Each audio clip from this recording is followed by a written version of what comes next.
هذا التكوين ومنع التكوين. ماهيش نطول بزاف، ولكن معنا ايضا الشكر الجزيل لان في التسجيل العام عطيتينا هذا الاطار واحد يعني جميع الشروط المتوفره لنجاح هذا العمل. معنا ايضا اعضاء في جمعيه كريم اللي هي مكلفه بتسيير منصه الشباب بالبلدان، ومعنا هنا يوجد مشاريع اخرى لا نعطاهم كما يقولون نصرهم في يعني في قطاعات مهمه وغاويه مشاريع ان شاء الله نقدروا نرجعوا لهم. في اطار الاجتماع ديال اللجنه التحليليه للمبادره ديال التنميه البشريه والعمالة الحركات الوفاء.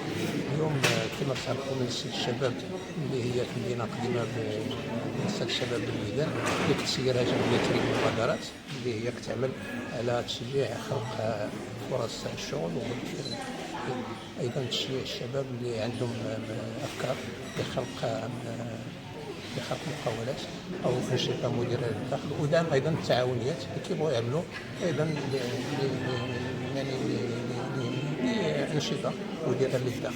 واليوم الحمد لله كما جمعيه كريم هي اللي كتسير منصه الشباب بالمدينه القديمه بالميدان، كاين تعاون مع جمعيه ديال الرياضه بلا حدود لتكوين يعني واحد المجموعه ديال الشباب بعد اختيار ديالهم اللي يعني اعطاهم يعني الكفاءات والخبرات اللازمه ليوجهوا ميدان الصحافه والاعلام.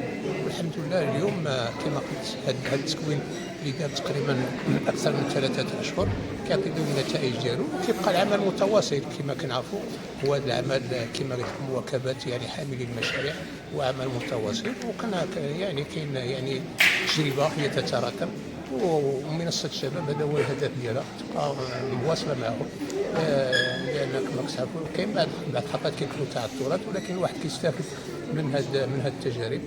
والحمد لله ايضا كما هو مهم المبادره الوطنيه للتنميه البشريه بدعم من العمالات والقسم الاجتماعي. الحمد لله كاين مشاريع مهمه كما بحال هذا في ميدان الصحافه والاعلام، وكاين ايضا مشاريع اخرى اللي هي ايضا يعني منظمه داخل منصه الشباب، مثلا في الوجه الجبال، كاين ايضا في ميدان يعني الصيد البحري الى غير ذلك. الحمد لله كما قلت لك كاين هذا العمل الجبار اللي نتمنوا يكون عنده النتائج المتوقعه.